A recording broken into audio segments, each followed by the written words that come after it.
ประสบการณ์ที่หลังจากได้ทานสมุนไพรลุงคำมาวไปดีมากครับต้องขอบคุณพี่เหย็นเนาะที่เอาประสบการณ์มาแนะนำช่างคมในเย็นมันบอกผมก็มาลองกินดูผมเป็นเยอะเป็นแบบหายใจไม่ค่อยดีเนาะใจครับก็ไม่ดีใจวิวอืมตั้งแต่ผมกินยาลุงคำเมามาก็รู้สึกว่า99หรอก ครับ99ดีครับอยู่ได้อื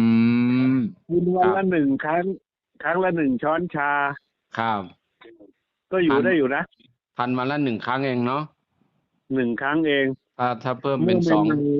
เมื่อใหม่ๆนี่กิน2 ครั้ง อ๋อเดี๋ยวนี้มันรู้สึกมันดีมาเยอะแล้วเราก็กิน1 ครั้งก็มันอยู่ได้ก็พอเนาะครับ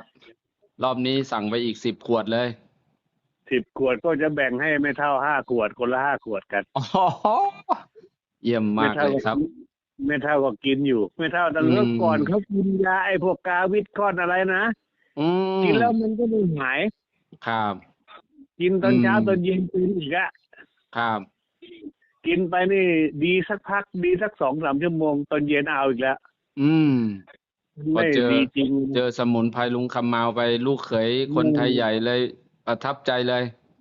ใช่อันนี้ใช้ได้อยู่ครับรับรองว่าใช้ได้เลยครับครับขอบพระคุณอย่างครับมากเลยครับโอเคเนาะครับผมขอบคุณครับครับครับเดี๋ยวจะ